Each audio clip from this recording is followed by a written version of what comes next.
Greetings, I'm Dr. Suri Khalsa, and I'm excited to share a video today with you about one of my favorite recipes, which is a quinoa tabouli salad that's seasoned with a vinaigrette.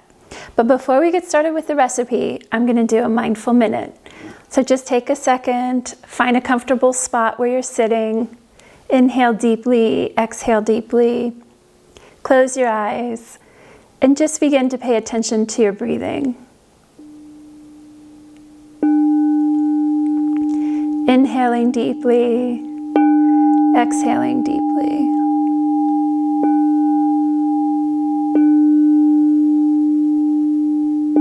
Noticing your thoughts, relaxing your shoulders, inhaling and exhaling deeply.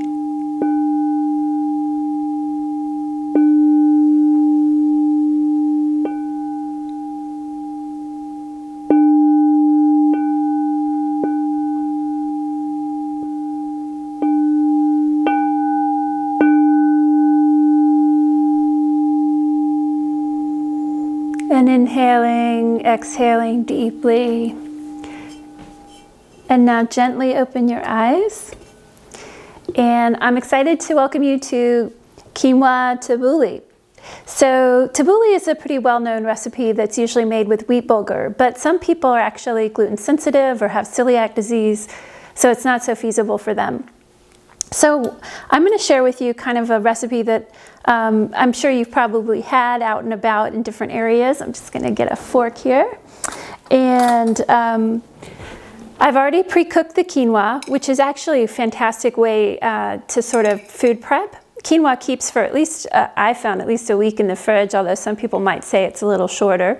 But in that time span, I haven't found it to go off in the taste too much. It maintains its consistency for recipes. So if you batch cook quinoa, you can make it into a couple different things. You can throw it into salad. You can make this quinoa. You can make burgers with it. You can thicken soups with it. There's a lot of uses for quinoa. And I usually cook it a 2-to-1 ratio. So if you're catching on by now, you know that I love kitchen ratios. So today, the secret to the quinoa tabouli, in my mind, is really the vinaigrette. And this is kind of a take on a classic French vinaigrette. It has a little Dijon mustard, and we're using lemon juice instead of vinegar. Some people find that the vinegar is a little tangy. You could use vinegar if you don't have fresh lemons, but basically the standard vinaigrette recipe is 3-to-1.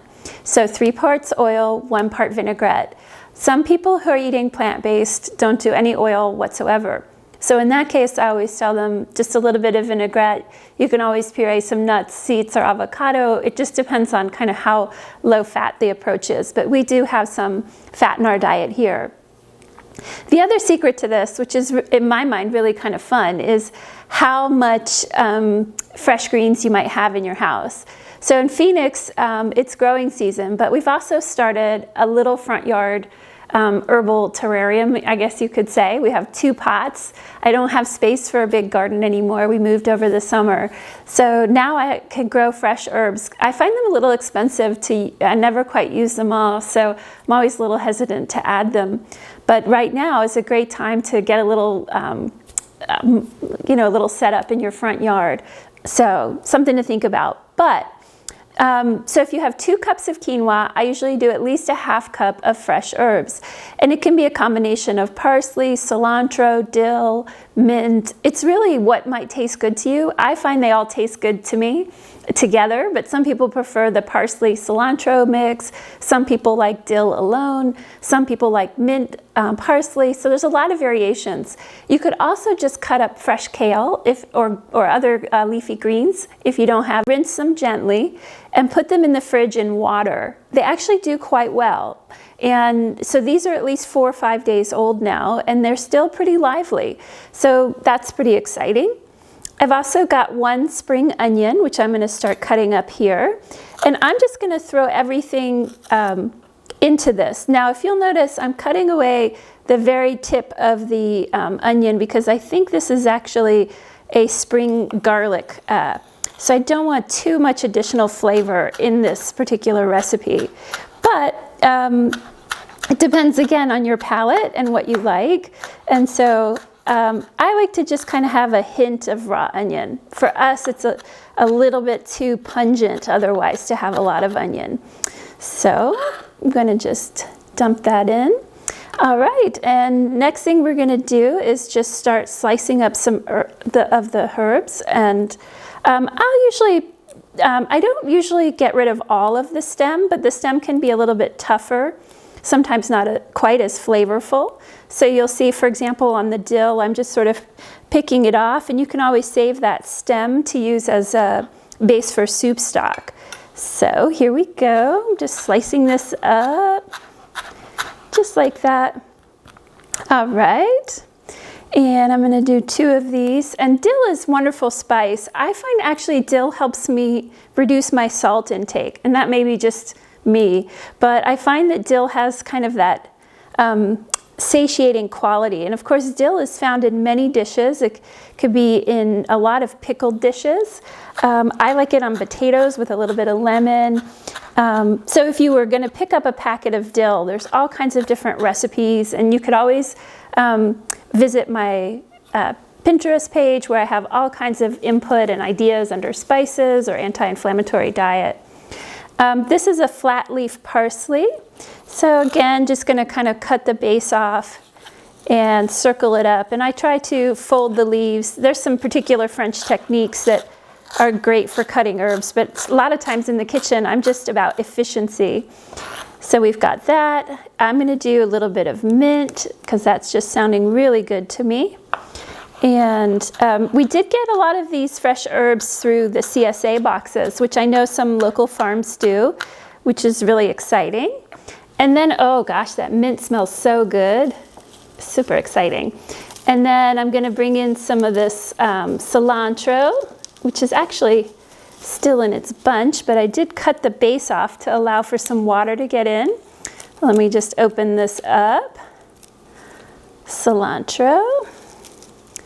Cilantro and parsley, when blended together, make a wonderful kind of chutney. And of course, cilantro chutney is a big part of a lot of Indian dishes as a flavorful kind of condiment on the side. And cilantro can just be blended with lime and a little bit of coconut and a little bit of green onion. So lots of uses when you have fresh herbs in the house. So here we go. So again, I kind of eyeball it. Again, this may be closer to a cup. I guess it just sort of depends what your ratio that you prefer is. But you can see here lots of fresh green. Oh gosh, oh, it smells so good. So I'm just going to dump that in. And you know what I'll do is I'll start to stir it up a bit and just kind of see what I think of the ratio. So again, that's me. But I do try to put ratios together for people who are sort of like, well, I'm not totally sure, it didn't come out. So this was about 1 cup of herbs to 2 cups of tabouli. And of course, the herbs weren't packed down. So that's looking pretty darn good, I have to say. And it smells absolutely amazing. So next thing we're going to do is make the vinaigrette. And just in the interest of time, I've measured out 3 tablespoons of oil. And again, vinaigrettes also have a golden ratio, sort of 3 to 1. 3 parts oil, 1 part vinegar. But for this particular recipe, we're going to sub in lemon juice. So, oh, look at this guy, fresh from someone's tree here in Phoenix. So we're going to measure out approximately, and you can always taste as you go. That's something that I think makes cooking so much fun. It's like, well, that's a little too tart for me this week. And wouldn't you know it, that comes out to just 1 tablespoon. Now, vinegar is going to be more astringent quality, excuse me, than the lemon. So in this case, I'm also going to add, yes, you guessed it, a little bit of sauerkraut juice, just because that's how I like it. And we're going to do 1/8 of a teaspoon or 1/4 teaspoon of Dijon mustard. And again, that kind of comes back to what your personal preference is. For me, I like it, I really do like the Dijon in there. So, all right. And sometimes I'll add a little bit of salt. It does sort of depend on what how much salt was in the sauerkraut. So some sauerkrauts are particularly flavorful. and have a lot of extra salt in them. So I'm just gonna sort of mix this up until the oil is emulsified, or the lemon juice is emulsified in the oil. And you can see it kind of gets this beautiful yellow golden color. And you can also tell I also make a mess when I cook, so that also makes it fun. So this was 3 tablespoons of olive oil, 1 tablespoon of lemon juice, and I think I'm just gonna do a quick taste on this. So just stick a leaf in here. I'm gonna put a little bit of salt in. Okay, and that's gonna do it. So I'm just gonna pour this in, and you can eat this right away, but sometimes I'll let it marinate for just a little bit. And boy, it's so good. You can have this as a side dish with soup. You can have it in lots of different capacities. I do find that over a couple of days, the herbs will start to get a sort of more winter green color than a light green. And so I try to make this fresh when we eat it. And oh my goodness, that just looks so good. So I'll just recap here for you. This is 2 cups of hummus, 1 cup of fresh herbs, or 1 cup of any kind of green you might have in the fridge, sliced up, and more the bitter leafy greens than say lettuce, but probably you could use lettuce too. And then a vinaigrette with 3 tablespoons oil, 1 tablespoon lemon, and 1 tablespoon of sauerkraut juice, a little bit of salt, and a little bit of Dijon mustard. And well, let's have a taste, because that's what makes this so fun. Okay, so that is really good. I can't fake that. And I'll just get you to have one more look at it. And I certainly hope you enjoy as much as I do. And I'm going to be kind of working on different recipes. If there's anything in particular that you'd love to know how to make, just let me know. And I'll incorporate it into one of the future lessons. And you can always follow me on any of the social media channels via my hashtag or street name, Luminous Food. So Instagram, YouTube, Pinterest, Twitter, Facebook, you name it. And if there's anything in particular you'd like to partner with me, I'd love to do that in the future as well. So everybody take care, and bon appetit.